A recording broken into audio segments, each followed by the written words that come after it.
Salut les Stratoniens, j'espère que vous allez tous super bien. On se retrouve aujourd'hui du coup pour une vidéo je pense assez importante à mon avis. On va avoir du gros mouvement entre aujourd'hui et demain, en tout cas la semaine qui arrive, on va avoir du gros mouvement. Soit ça fait un vrai départ et on pète tout par le haut, soit on se pète la gueule et c'est pas ce que je privilégie. Bref, on va checker ce BTC, l'Ether, le BNB comme d'habitude. On ira voir aussi le PKN qui m'a été demandé. On ira voir les petites choses sur Twitter. Je rappelle, dernier petit rappel, dernier rappel, c'est aujourd'hui, fin du concours et aujourd'hui. Donc foncez, je vous mets le lien dans la description, créez-vous un compte, faites un dépôt de au minimum 1 $ et vous êtes éligible au concours. Donc foncez, vous pouvez gagner, je crois que maintenant avec le prix du BIT token qui a grave monté, on doit être à plus de 4000 $ de gains. Donc foncez. Dernier délai, c'est aujourd'hui, tirage au sort. Aujourd'hui, j'afficherai les gagnants ici sur Twitter, donc foncez. Ensuite, on va parler de d'alt que vous m'avez demandé. Donc on a pas mal d'alt, on a une belle petite sélection. On a par exemple le Chiliz, parce qu'il y a beaucoup de gens qui me demandent qu'est-ce qui se passe. On a aussi le Mana qui a fait un méga pump. Bref, on va regarder ça ensemble. J'espère que cette vidéo vous plaira. Je vous souhaite d'ores et déjà une bonne vidéo. Crypto, millions. Crypto, Donc on est tout de suite parti ici sur le Bitcoin, on va d'abord aller voir sur Twitter. Donc d'abord aussi, je voulais vous remercier pour les 25 000 abonnés sur YouTube, vous êtes des fous furieux. J'ai mis 25% loading, mon objectif, et j'ai toujours eu un goal, c'est d'arriver à 100 000. J'ai fait un quart, je suis très content. On va, et merci à vous. On va directement passer par le Bitcoin. Donc, j'avais partagé cette petite analyse ici de cet énorme bull flag. Ici, on avait la théorie avec qui nous amènerait vers la zone des 88 000. Et maintenant, j'ai mis une autre petite analyse. Donc, est-ce qu'on ne serait pas en train de faire une correction ABC avec un magnifique retest sur la trendline, sur la MA200? Donc, quelque chose de plutôt assez intéressant et quelque chose de plutôt bullish pour commencer le mois de novembre. En plus, du coup, on va être le mois de novembre. À mon avis, on risque d'avoir un sacré pump. On va juste zoomer un petit peu ici. Donc voilà, magnifique pullback sur la MA200 ici en 2 heures. Je trouve que c'est très bien. Maintenant, ce qu'il faut, c'est réussir à s'extirper et venir casser en fait cette trendline. Si on arrive à casser ça par le haut, là, on risque vraiment de pouvoir continuer à grimper pour ce BTC. Donc on peut toujours continuer à latéraliser. Personnellement, je suis je suis beaucoup plus bullish que bearish. Pour moi, là, il y a bel et bien un retournement qui est en train de se faire. On pourrait aussi avoir une épaule, tête-épaule ici inversée qui est en train de se créer. Donc pour moi ici on s'est bel et bien stoppé. Si on arrive à casser, si on casse la zone pour moi des 60 000, on risque de redescendre jusqu'ici en bas sur cette trendline, voire à chercher encore plus bas. C'est quelque chose que je ne privilégie pas du tout. Mais ça peut arriver encore une fois. Donc voilà un petit peu mon bilan par rapport au Bitcoin, mais rien de bien compliqué, ça a fait un petit peu chuter, mais voilà. Je ne crois pas du tout en cette chute du dimanche, sachez-le. Ensuite ici on a l'Ether qui chute aussi un petit peu, on revient en dessous en fait de cette zone. Moi je m'attendais, je ne sais pas si vous vous souvenez, je m'attendais à ce qu'on vienne faire un pullback, attendez, un pullback sur cette zone ici, mais je crois qu'en fait on a fait le pullback, c'est juste moi qui a tiré, je devrais plutôt mettre ça comme ceci. Ouais, on est plus ou moins sur un pullback ici, bref, c'est vraiment millimétré. On a la MA200 ici en 1 heure qui pourrait vraiment nous tenir. Ça pourrait être aussi une belle zone pour l'Ethereum, pour un joli rebond en fait. On a aussi cette trendline qui a bien été maintenue. Bref, ça pourrait être aussi un bon rebond pour l'Ether. Je le vois mal continuer à descendre.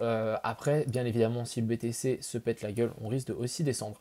On va juste passer aussi un petit coup sur mon Twitter. Je voulais juste vous montrer ceci.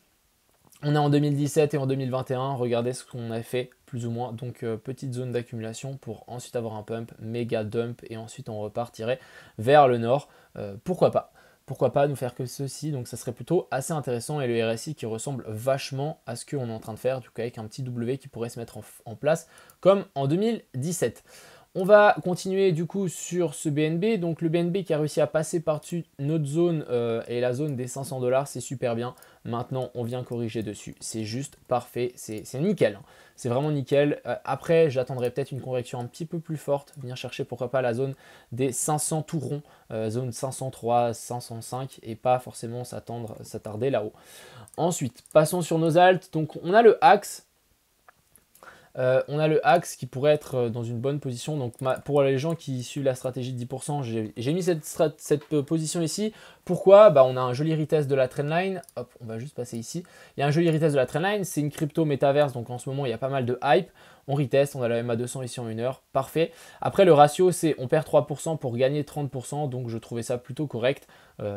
Ici plutôt assez intéressant. Donc maintenant ce qu'on a envie c'est que on arrive à passer par-dessus aussi cette EMA200, on va pouvoir tirer une trendline aussi ici que je pense qui viendra bloquer le cours si on arrive vraiment à s'expulser. Et je compte aussi sur le Bitcoin pour vraiment nous pousser cette alt vers le haut. Mais pour le moment, voilà, moi j'y vois ici comme un joli retest sur cette W ici. On va patienter et en fait la target ici des 180, c'est vraiment la target théorique de ce triangle de compression. On a aussi le PKN qui nous avait fait un joli M-top, cassure de la trendline, petit pump. Ensuite, comme j'avais dit qu'on allait sans doute revenir dans cette même zone, on va y passer un certain temps, je pense, dans cette sérieuse zone. On peut même chercher clairement le bas ici, donc vers la zone des 0,035. Après, il est vrai qu'on est en train de faire une petite divergence ici sur le RSI, donc ça c'est bien. Après, il faudra réussir à la confirmer. Mais on a une petite divergence qui se met en place, donc ça reste plutôt bullish ici pour le PKN.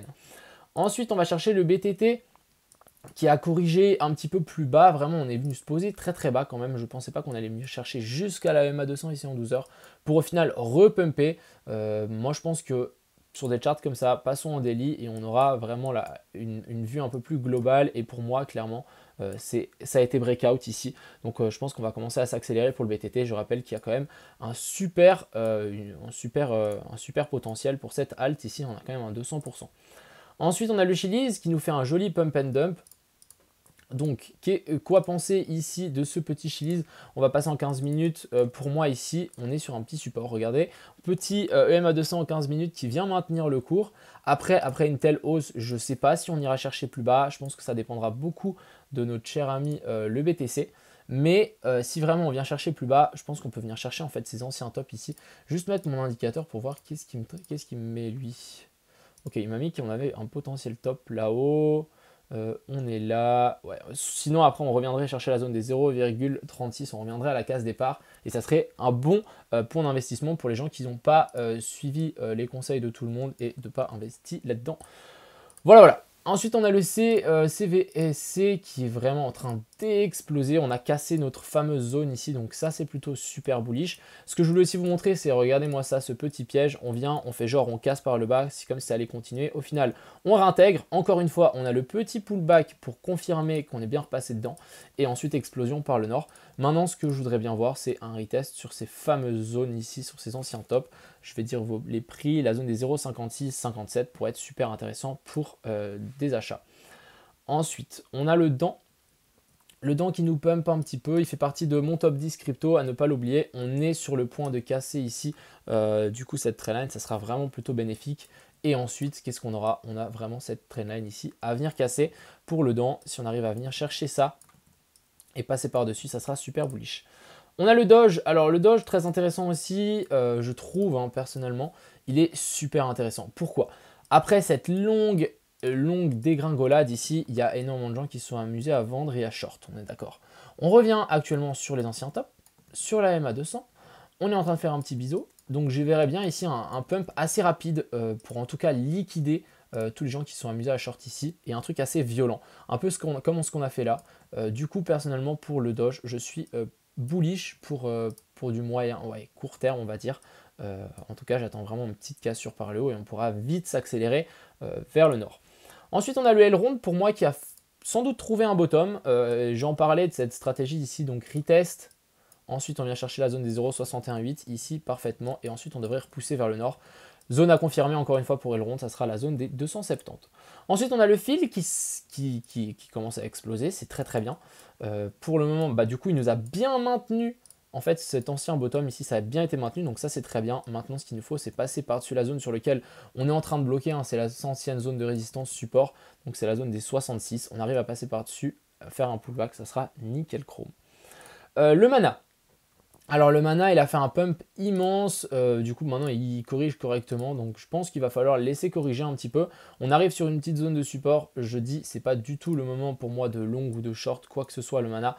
Il fallait peut-être le short un petit peu plus haut quand on avait fait le Dead Cat Bounce ici. On était venu chercher la zone 0,108, en plus on en a refait un là. De nouveau la zone 0,108, c'était des belles zones de short. Bref, ça continue à descendre, je pense qu'on va simplement pouvoir tirer un Fibo, hein. Moi, je vais me méfier sur ce genre d'alt. Si vous n'êtes pas dedans depuis longtemps, n'y touchez pas. Je pense que c'est une belle façon de perdre votre argent. Pourquoi pas un retour vers la zone des 2.34. C'est le en bas de cette petite aller-retour et la zone des 0.68. Donc pourquoi pas venir par là. Après c'est clair qu'on peut descendre plus bas, mais à voir. Ensuite on a le SLP qui est venu se taper sur la médiane en fait de ce petit range. On a un range ici à ici. On est venu se taper sur le milieu. Du coup maintenant est-ce qu'on va pas redescendre pour essayer de former en fait un joli W dans un grand W dans un grand W qui pourrait être super sympa. Encore une fois le SLP, tant qu'on ne casse pas ici en haut la zone des, on va arrondir à 10 centimes, tant qu'on ne casse pas la zone des 10 centimes, c'est rangy. En fait on est dans un range après une grosse descente, une grosse chute, on est dans un range, donc on n'a pas de cassure ni par le haut ni par le bas, pas de touche, à moins que vous pensez qu'on va casser par le haut, ce que je pense aussi, qu'on soit d'accord, pourquoi pas commencer à investir sur la partie basse en DCA pour le SLP. Ensuite, on a le TLM qui nous fait quelque chose de super propre. On en a parlé souvent de la cassure d'une zone de support pour ensuite réintégrer. Donc ici, on avait une belle et bien zone de support. On est passé en tant que résistance et ici, on arrive à la casser. Et maintenant, on fait un pullback. Donc super zone de rentrée pour le TLM si vous y croyez pour cette crypto-monnaie. En plus, on est venu se taper la tête contre cette trendline ici plutôt. Je crois que j'avais tiré ça en logarithmique si je dis pas de bêtises ou pas. Ouais, j'avais tiré en logarithmique, on s'est fait repousser ici. Maintenant, ce que j'ai envie de voir, c'est vraiment que cette zone tienne et qu'on arrive à repartir par le nord. Et là, ça va risque d'être vraiment massif. Sachez que TLM, il y a vraiment un gros potentiel à venir chercher. Ensuite, on a le TRX. Super intéressant aussi, on va enlever le logarithmique, super intéressant, toujours sous cette trendline, mais on voit que ça commence à tenir cette zone. On était venu chercher les stops et du coup maintenant on commence à vraiment se rapprocher de cette zone, donc c'est qu'une question de temps avant qu'on s'extirpe vers le haut. Et si on s'extirpe par le haut, ben, on aura un joli pump à mon avis. Le VET qui est toujours un petit peu en train de galérer, je vais remettre la même chose que c'était quoi? C'était quand on faisait un pullback, on est de nouveau dans cette même configuration où on est en train de pullback sur la trendline, ensuite on crée le W, on vient chercher la zone des 0,618 à la perfection et ensuite on repart. Donc il faudra réussir à casser cette zone ici, la zone des 0,13. Et on va finir par le XRP. Alors le XRP, super intéressant aussi, on commence comme le TRX. Regardez le nombre de fois qu'on est venu taper dans cette zone. Ici, on aurait pu tirer un petit triangle rectangle avec une cassure par le bas, réintégration, pullback. Et du coup, maintenant, on devrait avoir une cassure par le haut, logiquement. Mais TRX, c'est qu'une question de temps avant la grosse explosion. Donc voilà un petit tour sur ces cryptos. Personnellement, je suis plutôt bullish vu la pattern qu'il est en train de nous faire, ce fameux BTC. J'ai du mal à voir quelque chose de bearish, en tout cas ici. Après, à vous de faire votre propre opinion. On verra, j'attends la cassure, je vous tiendrai au courant bien évidemment sur Twitter. Je le suis avec impatience et j'ai hâte de ce pump. Personnellement, j'ai une petite position sur le BTC aussi, on va pas se mentir. Vu la dominance du Bitcoin qui va sans doute reprendre de la puissance, hein, j'en ai parlé pas mal dans mes derniers lives, qui va sans doute reprendre de la puissance ici pour ensuite venir chercher et breakout la trendline long terme. Voilà, j'espère que ça vous a plu. On se retrouve à 20 h pour le petit live. On va parler en premier de IMO. Donc pour les gens qui ne savent pas, c'est mon projet, je vais le présenter, etc. Ça fait super longtemps qu'on travaille dessus. Et puis ensuite, on ira faire des petites analyses tranquillement comme d'habitude. Je vous souhaite d'ores et déjà une bonne fin de soirée et ciao, à plus.